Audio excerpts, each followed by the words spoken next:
जोहार दोस्तों, सभी झारखंड वासियों का स्वागत है हमारे एक और न्यू वीडियो में। तो आज के इस वीडियो में हम लोग क्लास 10 के क्लास 10 के महत्वपूर्ण प्रश्न हम लोग देखेंगे जो आप सभी के वीकली टेस्ट यानी प्रोजेक्ट रेल के वीकली टेस्ट में आ सकता है। ठीक है, आप सभी के जो एसएसटी का प्रोजेक्ट रेल का वीकली टेस्ट है जो आप सभी का 24 अगस्त को होने वाला है। ठीक है, तो उसमें ये महत्वपूर्ण वीडियो आप सभी को बहुत ही मदद में आएगा। ठीक है, फटाफट से हमारे इस वीडियो को जो जो नए देख रहे हैं, ठीक है, तो इस वीडियो को जल्दी जल्दी शेयर करो और जो हमारे चैनल में नए हो उस चैनल को सब्सक्राइब करो। ठीक है, ताकि ये आप सभी को आने वाले वीडियो में लाभ मिल सके और आप इस वीडियो को शेयर करेंगे तो आपके दोस्तों को भी इस वीडियो का लाभ मिलेगा। तो फटाफट से हम लोग इस वीडियो को शुरू करते हैं।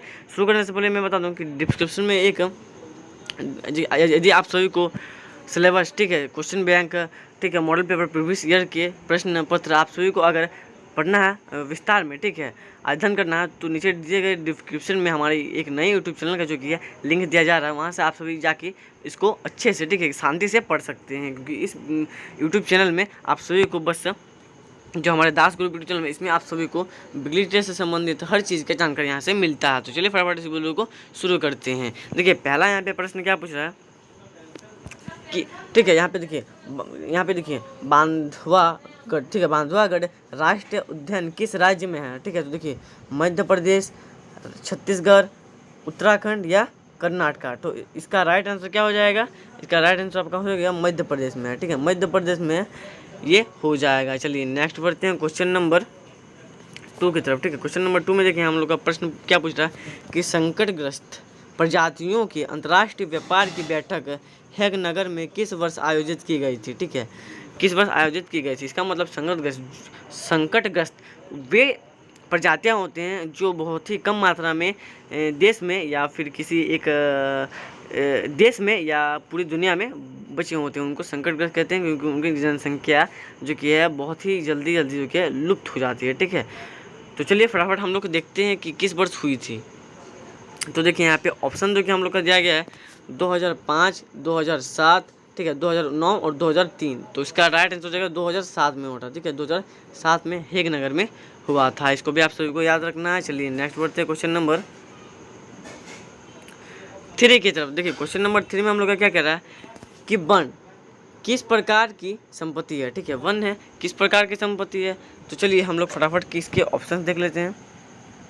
देखिए यहाँ पे ऑप्शन दिया हुआ है नवीकरणीय, ठीक है, राष्ट्रीय, ए और बी दोनों, इनमें से सभी गलत। ठीक है, इनमें सभी गलत। तो देखिए इसमें जो कि आप सभी का ऑप्शन नंबर बी बिल्कुल राइट, माफ कीजिए सी बिल्कुल राइट हो जाएगा। ठीक है, ए और बी दोनों। क्यों? क्योंकि जो वन है, ठीक है, वन जो कि एक नवीकरणीय भी है और एक राष्ट्रीय संसाधन भी है। ठीक है, माफ कीजिए राष्ट्रीय जो कि संपत्ति भी है। तो नवीकरणीय और राष्ट्रीय दोनों हो जाएगी। चलिए नेक्स्ट बढ़ते हैं क्वेश्चन नंबर 4 की तरफ। क्वेश्चन नंबर 4 में देखिए हम लोग का प्रश्न पूछ रहा है कि प्लाईवुड, ठीक है, प्लाईवुड का निर्माण किस देश से शुरू हुआ? ठीक है, तो देखिए रूस, फ्रांस, जर्मनी या ब्रिटेन। ठीक है, तो प्लाईवुड का निर्माण जो लकड़ी का बना हुआ था बहुत ही मस्त रहता है। ठीक है, तो उसका निर्माण जर्मनी से हुआ। कहाँ से हुआ? जर्मनी से। ठीक है, चलिए नेक्स्ट बढ़ते हैं क्वेश्चन नंबर 5 की तरफ। तो देखिए क्वेश्चन नंबर 5 का हम लोग का प्रश्न है कि इनमें से किस बादशाह खान या सीमंत, ठीक है, सीमंत गांधी कहा जाता है? ठीक है, तो ऑप्शंस हम लोग देख लेते हैं। देखिए ऑप्शंस में हम लोग का दिया हुआ है महात्मा गांधी, ठीक है, आगा खान, ठीक है, आगा खान, खान अब्दुल, ठीक है, खान अब्दुल गफ्फर खान, खान अब्दुल गफ्फर खान, ठीक है, उसके बाद सैयद अहमद, ठीक है, सैयद अहमद। चलिए इसमें जो कि हम लोग का राइट आंसर हो जाएगा ऑप्शन नंबर सी बिल्कुल सही आंसर हो जाएगा।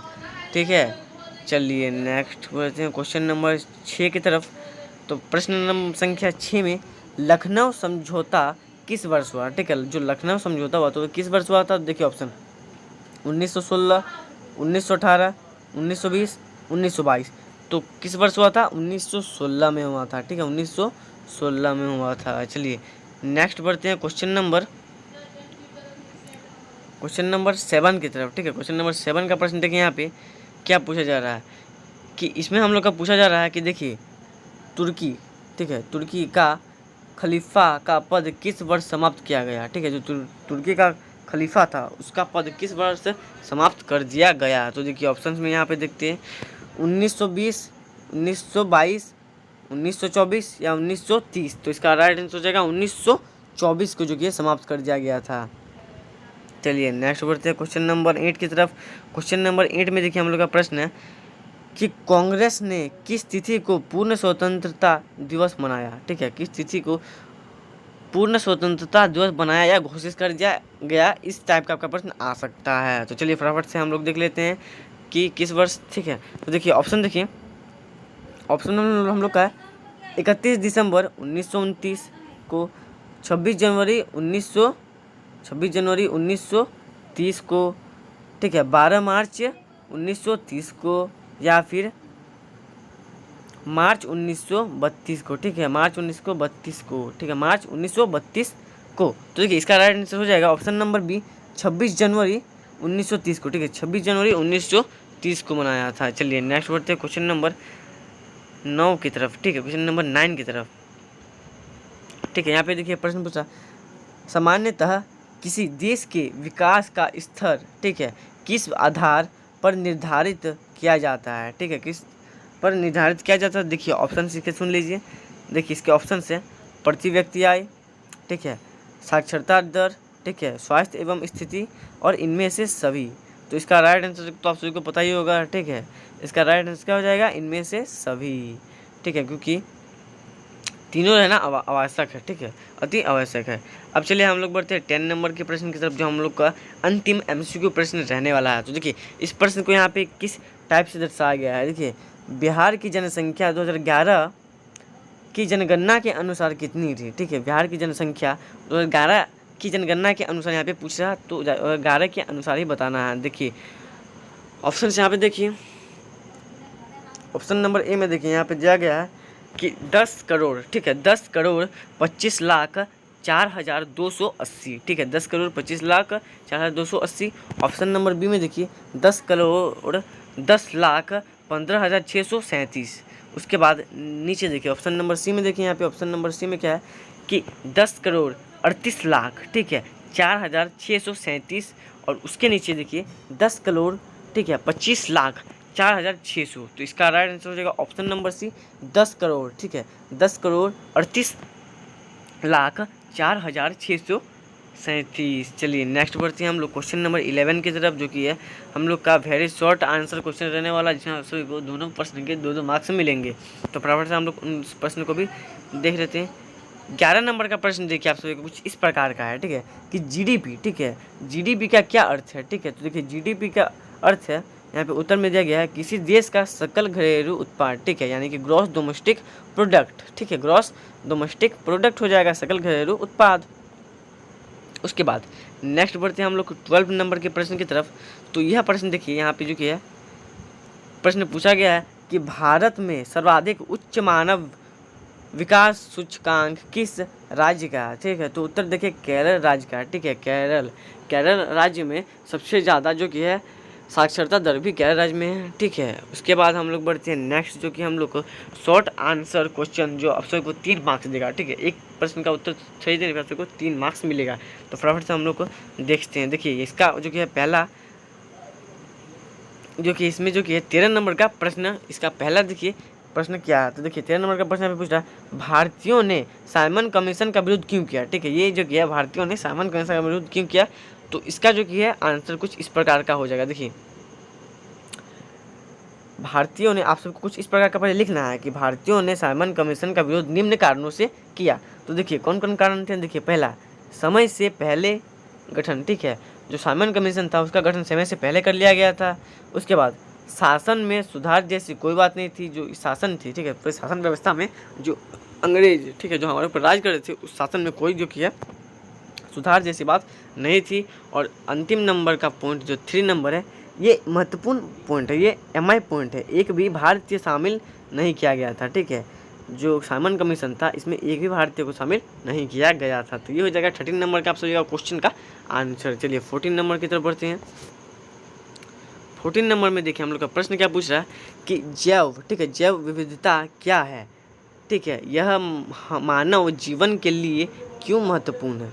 तो इसका आंसर कुछ इस प्रकार का जो कि नीचे है। ठीक है, देखिए उसका उत्तर हो जाएगा, जैव विविधता वन्य जीवन और कृषि फसलों में विविधता का प्रतीक है। ठीक है, जो जैव विविधता है वो वन्य जीवन यानी जंगल में रहने वाले जानवर और कृषि फसलों में के लिए सटीक प्रतीक है। ठीक है, यह मानव जीवन के लिए महत्वपूर्ण है। यह मानव जीवन के लिए महत्वपूर्ण है क्योंकि यह मानव की विभिन्न आवश्यकताओं की पूर्ति करती है। ठीक है, ये बहुत सारी आवश्यकताओं को पूर्ति करती है। ठीक है, जैसे जैव विविधता कह सकते हैं। जैसे जैव विविधता जो कि हमें जो कि जंगल से जो कि लकड़ी फल वगैरह आदि मिलते हैं, तो इस भी जैव विविधता के कुछ उदाहरण हो सकते हैं।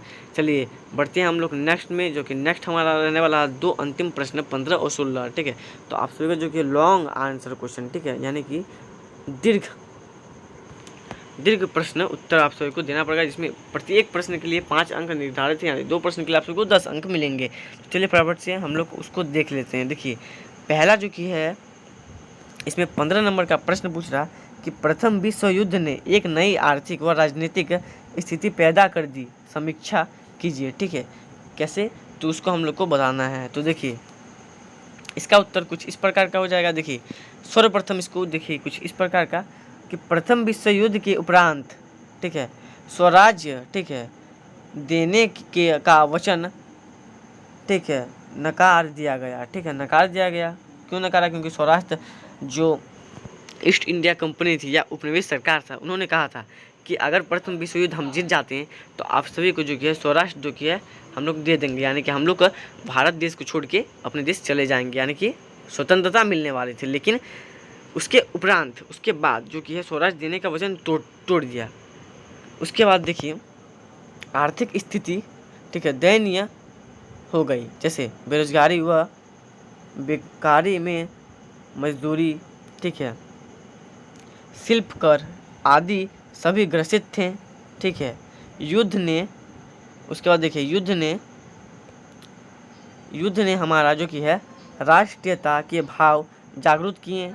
लोग दमनकारी सरकार के विरुद्ध एकजुट हुए और जो कि ये बहुत ही महत्वपूर्ण जो कि निर्णय लिया गया, जिस कारण से आर्थिक और राजनीतिक स्थिति पैदा हुई। तो चलिए इसके बाद हम लोग बढ़ते हैं अपने अंतिम नंबर की 16 नंबर के प्रश्न की तरफ। यह प्रश्न महत्वपूर्ण रहने वाला। देखिए सत्याग्रह के विचार का क्या मतलब है, या सत्याग्रह के विचार का अर्थ क्या है? तो देखिए इसका उत्तर जो कि है कुछ इस प्रकार का मिलेगा। देखिए सत्याग्रह के विचार का मूल आधार सत्य की शक्ति पर आग्रह तथा सत्य की खोज करना है। ठीक है, क्या करना है? सत्य की खोज करना, यह सत्य की शक्ति पर आग्रह करना, यानी कि सत्य की जो शक्ति है उस पर हम लोग को काम करना है। ठीक है, गांधी जी इसके प्रबल समर्थक थे। गांधी जी सत्यवादी थे। ठीक है, क्या वादी थे? सत्यवादी थे, तथा उन्होंने इसकी व्याख्या इस प्रकार की है। तो गांधी जी ने उसकी व्याख्या किस प्रकार की है वो आप सबको निम्नलिखित मिलेगा। तो चलिए उसको फटाफट से हम लोग देखते हैं। देखिए पहला पॉइंट क्या है कि देखिए अगर आपका उद्देश्य सच्चा है, ठीक है, यदि आपका संघर्ष अन्याय के खिलाफ है, तो उत्पीड़ितता से मुकाबला करने के लिए आपको किसी शारीरिक बल की आवश्यकता नहीं है। आप आंदोलन करके भी उस बल को हासिल कर सकते हो, जिस प्रकार गांधी जी ने किया। चलिए नेक्स्ट बढ़ते हैं पॉइंट की तरफ। तो दूसरा नंबर पॉइंट देखिए,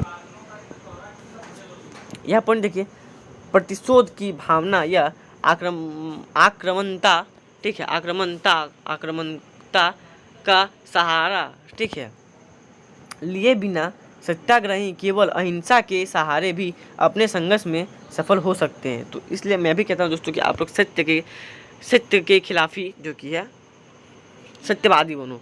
ठीक है, सत्य से अच्छे से पढ़ो। ठीक है, चीटिंग वगैरह मत करो, अच्छे से जो कि आप लोग पढ़ाई करो। ठीक है, क्योंकि आप सभी को सत्य की शक्ति का मतलब और अर्थ भी आप सभी को पता चलेगा।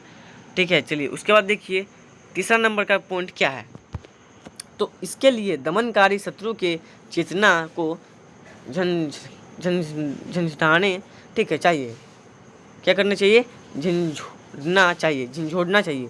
उत्पीड़क शत्रु को ही नहीं बल्कि सभी लोग को हिंसा के जरिए सत्य को स्वीकार करने पर विवश करने की बजाय सच्चाई को देखने और उसे सहज भाव से स्वीकार करना चाहिए। ठीक है, यानी कि अगर कोई भी हो, ठीक है, कोई भी शत्रु हो, ठीक है, जो आप सभी को जो कि है दमनकारी, ठीक है, आप सभी को जो कि है दमनकारी, ठीक है, हो तो उस शत्रु को चेतना, ठीक है, बदले की भावना नहीं रहनी चाहिए, ठीक है। आप सभी को बदले की भावना के चलिए आप सभी हिंसा करके भी उस चीज़ को, ठीक है, प्राप्त नहीं कर सकते हो। तो उस चीज़ को कैसे प्राप्त कर सकते हो? अहिंसा के बल पे। तो उसी चीज़ को जो कि है प्रेरित किया जाना चाहिए, ठीक है। आप सभी को सही, ठीक है, सही यानी सत्य की भाव पर ही आग्रह करनी चाहिए। चलिए उसके बाद हम लोग जो कि अंतिम जो कि पॉइंट है 4 नंबर का पॉइंट, तो उसको भी हम लोग एक बार देख लेते हैं। देखिए इसमें है, इस संघर्ष में अंततः सत्य की ही जीत होती है, ठीक है। ऐसे में सत्य की जीत होती है क्योंकि आप सत्य की आग्रह करती हो। और गांधी जी का अटूट विश्वास था कि अहिंसा का धर्म सभी भारतीयों को एकता के सूत्र में बांध सकता है, ठीक है, एकत्रित कर सकता है, एक मजबूत समूह में बांध सकता है। यह गांधी जी का मानना था। तो आई होप आप सभी को वीडियो अच्छा लगा होगा। इसमें जो कि मैंने महत्वपूर्ण 10 MCQ क्वेश्चन प्लस 6 जो कि है सब्जेक्टिव क्वेश्चन, जिसमें 2 question very short answer, 2 question short answer और 2 क्वेश्चन लॉन्ग आंसर थे। तो इसमें आप सभी को जो कि बिजली टेस्ट से जो कि बहुत मदद मिलने वाले है। तो इस वीडियो को ज़्यादा से ज़्यादा अपने दोस्तों को शेयर करो ताकि उनको भी इस वीडियो का लाभ मिले। और इस वीडियो को जो कि है लाइक करना ना भूले, ठीक है। मिलते हैं नेक्स्ट वीडियो में, तब तक के लिए जय हिंद।